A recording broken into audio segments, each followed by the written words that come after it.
Bonjour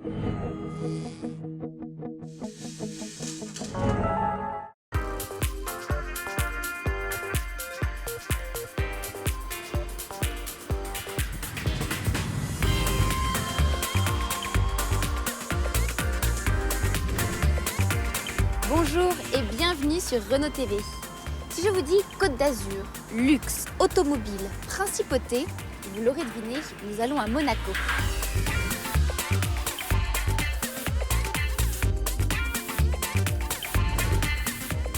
La principauté de Monaco est mondialement connue pour ses sites remarquables. Le palais princier avec sa relève de la garde ou encore la place du casino de Monte-Carlo. Mais également pour son Grand Prix de Formule 1. Des monoplaces qui sillonnent les rues de la principauté et débouchent à la sortie du tunnel à près de 300 km/h. Son célèbre rallye et plus généralement pour cette passion de l'automobile qui l'anime depuis toujours.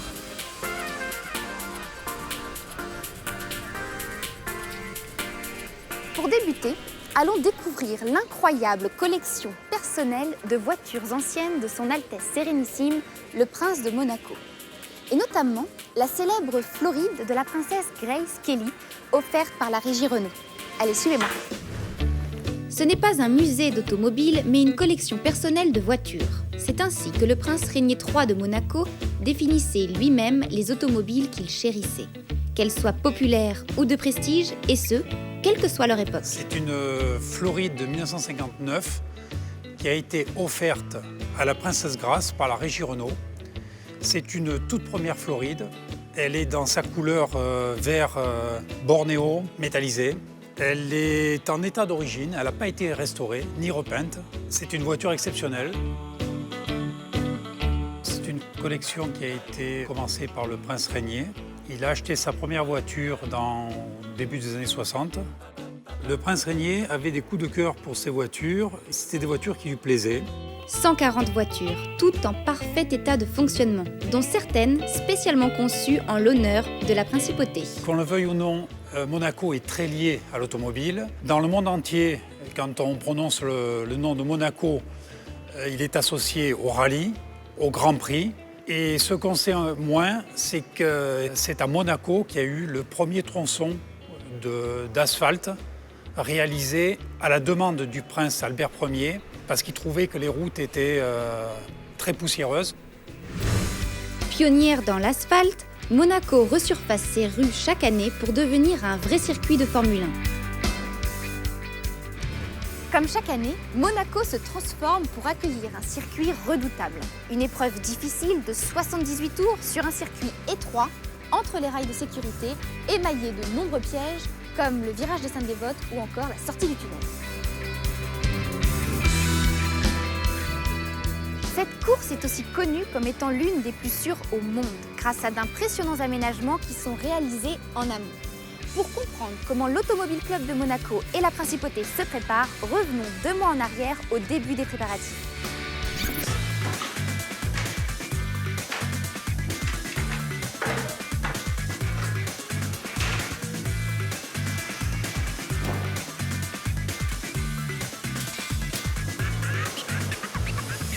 Ce boulevard, qui a été transformé en piste, l'aura été pendant 8 semaines, puisque c'est le temps qu'il nous faut pour monter le circuit dans sa totalité.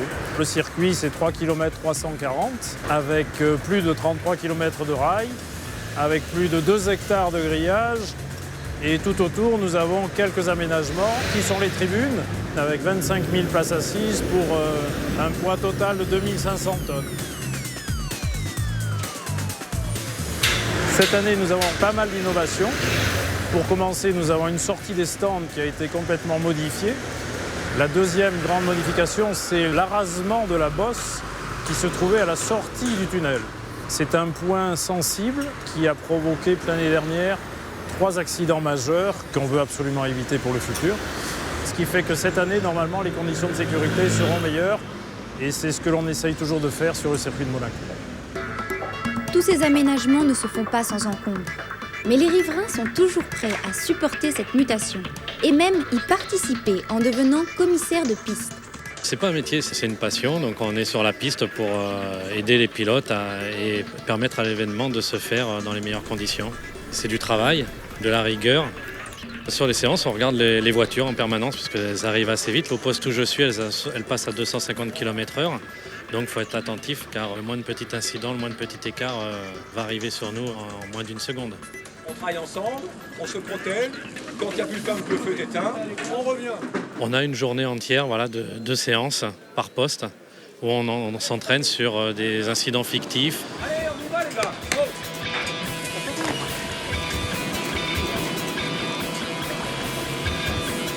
On va chercher le feu là-bas les gars. Là, on va chercher là, au fond là. On leur fait une formation parce qu'en fait, ce sont des commissaires qui font qu'un Grand Prix par an. Et à Monaco, il faut être vigilant, rapide et précis. Parce que c'est urbain, on est de suite sur le circuit. Et alors que les autres circuits, il y a beaucoup de dégagements que nous n'avons pas à Monaco. À Monaco, les virages sont aveugles. Donc les pilotes savent par rapport au drapeau ce qui se passe derrière. Donc il faut intervenir beaucoup plus rapidement.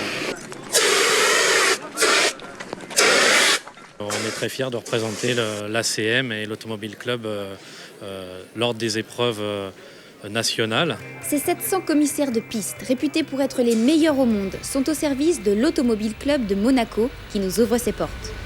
Nous avons rendez-vous à l'Automobile Club de Monaco en exclusivité pour Renault TV.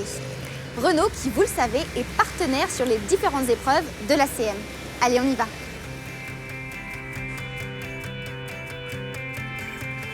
Bonjour. Bonjour et bienvenue à l'Automobile Club de Monaco. Bonjour, merci. On fait un petit tour ? Si vous voulez, on va passer par ici. Ben, je vous suis. D'abord. Allons-y. Merci. Fondé en 1890 par une poignée de passionnés de bicyclettes, l'Automobile Club de Monaco compte aujourd'hui 5000 membres répartis à travers le monde. Donc là, vous êtes à la bibliothèque. Waouh, c'est très impressionnant, dis donc. Ensuite, nous allons passer au Salon des Princes. Oui. Donc, qui est une salle qui sert à faire des réunions ou des réceptions. Voilà, vous Au niveau avez des tableaux. Régnier III, Albert II, le Prince Louis et Albert Ier.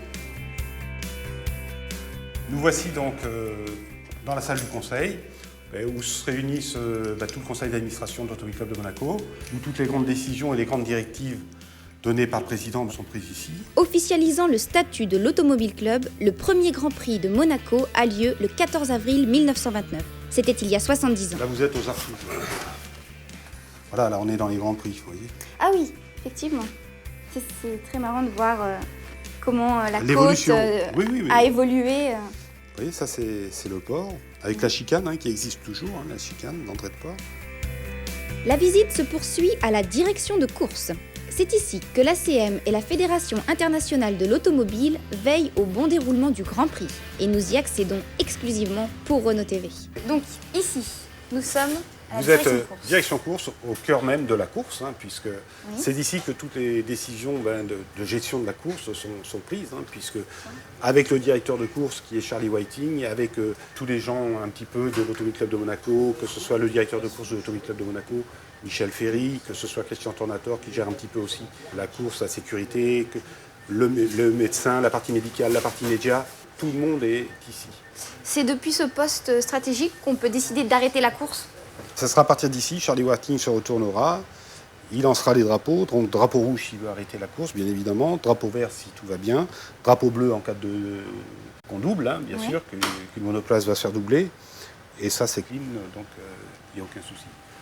À partir d'ici, vous avez tout ce qui est véhicule d'intervention autour du circuit, le long du circuit, et en fonction de l'endroit où il y a un incident, on les informe. D'accord, ils sont déclenchés à partir Ils sont d'ici. déclenchés à partir d'ici, voilà. Une course dont Jackie X, ancien pilote, a été le directeur pendant plus de 20 ans. J'ai dirigé ces courses à Monaco pendant de longues années.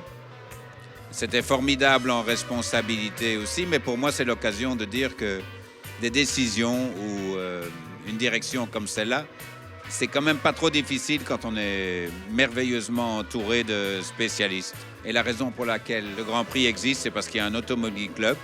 Cet Automobile Club, c'est une très très grande famille de gens qui s'entendent très bien et qui surtout partagent la même passion, la même motivation que tous les monégasques. C'est ce qui rend le Grand Prix possible.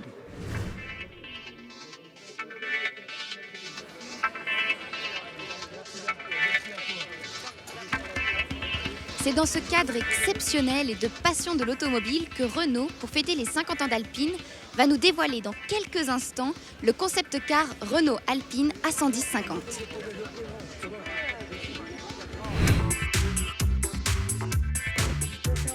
Révéler une voiture concept Alpine ici à Monaco sur le Grand Prix, c'est vraiment incroyable. L'Alpine A110 a marqué les esprits et nous avons tenu à marquer le 50e anniversaire de ce véhicule iconique avec le concept car que nous avons présenté aujourd'hui qui s'appelle la A110-50. Et donc ceci est évidemment un moment très émotionnel, un moment très important qui aussi marque notre volonté de revenir un jour avec la marque Alpine. Je pense que tout le monde est content de voir ce genre de concept car. On a travaillé beaucoup avec Chronosport qui nous a bien aidé là-dessus en support technique et on a fait un vrai concept car de course, quoi, donc qui est très rare. Le buzz est bien réussi et c'est sympa de voir cette voiture dans un cadre aussi prestigieux que Monaco. Everyone who knows motorsports, who knows rallying, knows the Alpine, the original one. So it's great to for the 50th anniversary to come up with an idea like this. And obviously it's a modern car. So yeah, I think it looks fantastic, and I think it is also very good fun to drive.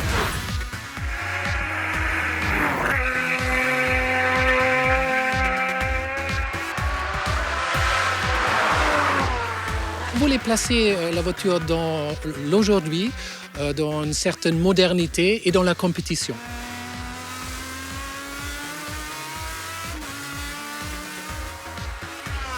L'avenir est de continuer de créer des voitures très passionnées, très passionnantes, de continuer de faire des voitures très séduisantes, innovantes, avec une bonne qualité. Et je pense qu'ici, on a combiné tout ça et j'espère qu'on peut commencer à rêver d'Alpine, naturellement. Des événements exclusifs qui ont pour cadre le Grand Prix de Monaco. Mais comment les pilotes, eux, véritables funambules de l'asphalte, vont-ils aborder le Grand Prix? À suivre sur Renault TV.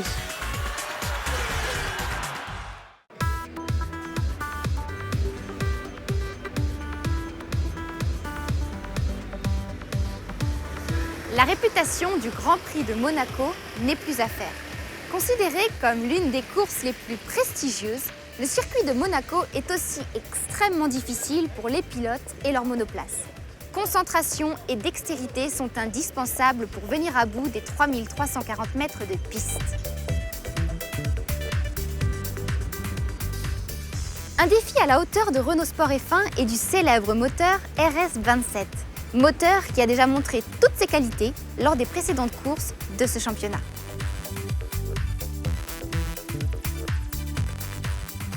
Your racing car is equipped with a Renault engine. What do you think about your engine? It's been very good for us.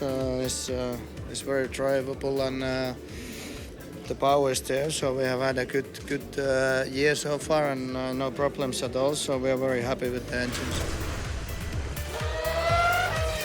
À Monaco, c'est toujours un travail qui est particulier parce que c'est un circuit où il y a beaucoup de virages à faible régime moteur. Donc c'est des zones de fonctionnement moteur qui ne sont pas habituelles. Donc on a toujours un travail particulier de mise au point sur ce circuit, qui fait en sorte que les pilotes en général sont contents de on appelle ça la drivabilité, donc sont contents de la drivabilité du moteur Renault. Donc cette souplesse et cette façon dont le couple arrive justement. Les moteurs ne sont pas très sollicités en termes de sévérité, ça c'est clair. C'est effectivement plutôt les boîtes de vitesse parce qu'on leur demande de passer énormément de couples avec des rapports de boîte très courts. On doit vraiment avoir quelque chose de très fiable alors qu'on est sur un circuit où on a beaucoup de mal à avoir ça parce qu'on a des mouvements de pédale qui sont très, de la part du pilote qui sont très rapides, voire très oscillants. On a beaucoup de bosses. Donc il faut imaginer que le pilote dans la voiture, il est toujours un petit peu en train de trembler ou de subir les bosses dans toutes ces rues de Monaco et c'est vrai que c'est pas évident. It's extremely challenging. Obviously, the barriers are very, very close, so you need to be mindful of that. The track is also not very smooth, so the car is always moving around a little bit over the bumps. These days, if you look at the tracks that have been designed in the last 5 or 6 years, they're very, very open and a lot of runoff, and the drivers have options to make mistakes. You don't have that option here. You don't have the luxury in Monte Carlo to make mistakes. You have to build up and get the momentum and the confidence in the car and yourself. The circuit is fantastic. It's difficult from an engine perspective. It's always a challenge. You've got your classic engine circuit such as Monza and Spa, where horsepower and full throttle performance. But here is actually where probably as an engineer that's working with a driver, you can have more of an influence because drivability and engine response comes to the fore. If you have an engine that doesn't respond well, if you have hesitations at low-speed corners, that impacts on lap time. And so to come here, it's a challenge. It's not an easy circuit, and that actually makes it more interesting. And obviously, the location is fantastic. Hello, nice to meet you. Yeah, let's go. C'est avec Heikki Kovalainen, pilote Caterham F1 Team motorisé par Renault, que nous partons pour un tour de circuit de Monaco à bord de sa Mégane RS. This is the best part of the circuit. When you're going up the hill here, this is all flat out. And probably the best feeling you get in Formula One, actually all season, is when you get on top of this UBS sign. After this UBS sign, the car goes light. So you almost like jump a little bit. And you're still going flat out. That's pretty good. When you see the positive camber on the corner, you have to stay in the middle of that. If you fall over that side, you're in trouble. So you have to keep this positive camber at the entry. You can carry a lot of speed.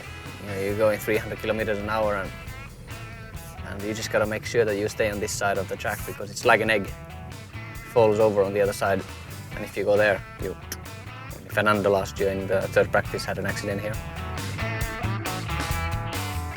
Nature of the circuit, is very slow.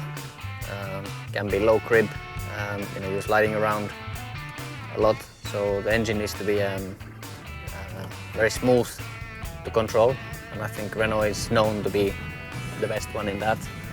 Okay, Heikki, thank you very much. Thank you. It was so cool to meet you. Thank you so much. Thank you. Non seulement c'est sympa de gagner ici parce que le circuit, le glamour, tout ça, mais surtout que la piste est exceptionnelle parce que vous êtes en ville. Alors généralement en ville, il faut rouler à 50. Nous, on roule à 300. Ensuite de ça, c'est un circuit très court. Donc les voitures ont maximum d'appui, des rapports de boîte très courts. Ça veut dire quoi? Ça veut dire que quand vous avez 850 chevaux ou 1400 avec les turbos, à mon époque, on avait cette puissance en permanence, de la première jusqu'à la cinquième à l'époque. Et vous avez cette sensation inouïe de dire, tiens, le bruit, moi je roule au milieu des gens en pleine ville à 300 à l'heure. Donc moi j'adore cette ambiance. C'est une course unique. Il n'y a rien de semblable dans le monde. C'est l'anticonformisme total par rapport à toutes les règles de la compétition moderne. Et pourtant, tout le monde veut venir. Les écuries, les sponsors, les pilotes, il y a unanimité. Si chaque année, le Grand Prix de Monaco est regardé par plusieurs centaines de millions de téléspectateurs à travers le monde, il n'y avait pas moins de 200 000 personnes dans les rues pour vivre l'événement au plus près de l'action. Tiens, un pit stop, on va essayer ça. 2, 1, go.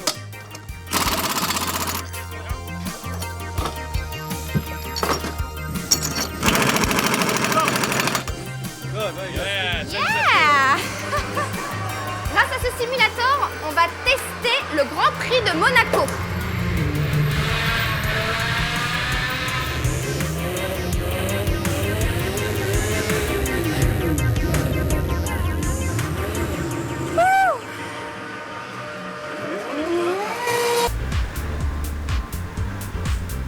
À Monaco, chaque soir, le circuit ouvre à nouveau à la circulation pour permettre d'atteindre les plus belles soirées où se retrouvent les principaux acteurs de la Formule 1, sous la présidence du prince Albert de Monaco et de son épouse. Tenue de soirée exigée dans un lieu branché pour un gala de charité. C'est ici, au Meridian Beach Plaza, que se tient la soirée glamour pendant le Grand Prix de Monaco, l'Amber Lounge Charity Fashion Show. Cette soirée est créée en 2003 par Sonia Irvine, sœur de l'ancien pilote de Formule 1. Vente aux enchères et défilé de mode, l'événement a déjà permis de lever plus de 3 millions d'euros pour des organisations caritatives. Et les pilotes apportent leur aide en devenant mannequins le temps d'un défilé. On Friday we have like a day off. This is why we can, spend some time for this fashion walk. It's cool, but it's not easy, because you need always to have a good smile, but sometimes you forget or, so it's not easy job, I think. It's something new for me, but I'm much more nervous here than in the racing.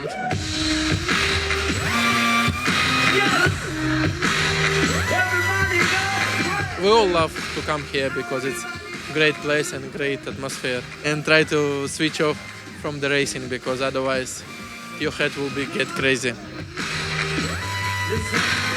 À Monaco, c'est toujours un peu particulier.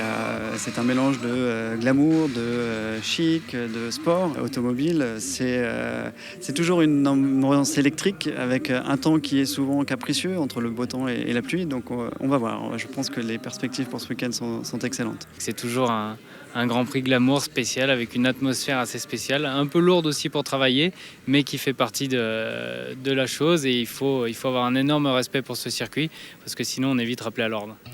Du casino à la Rascasse, les secteurs mythiques du circuit de Monaco deviennent, la nuit venue, lieu de toutes les fêtes. Voitures de sport, grands hôtels, yachts, la principauté défend comme chaque année son titre de ville la plus glamour.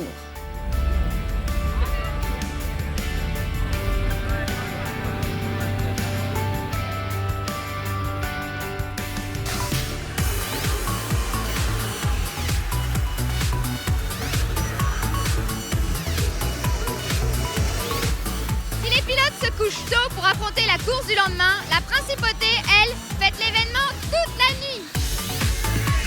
Le public s'installe à la Rascasse avant de laisser place au Formule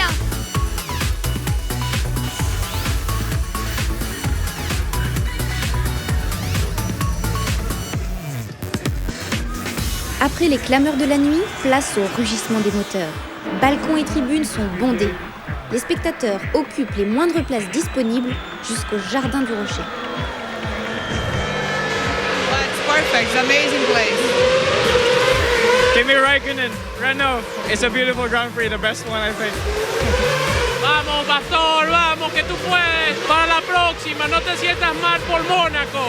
He would definitely win the race. No question about it. Definitely win. Come on, Weber. Et ils ont eu raison de venir d'Australie pour acclamer leur vainqueur. C'est Mark Webber qui l'emporte pour la deuxième fois de sa carrière, plaçant sa Red Bull Renault loin devant ses adversaires. Un Grand Prix de Monaco qui n'échappe pas à Red Bull Renault depuis 3 années consécutives. Il est maintenant temps pour moi de vous laisser. Je vous dis à très vite sur Renault TV.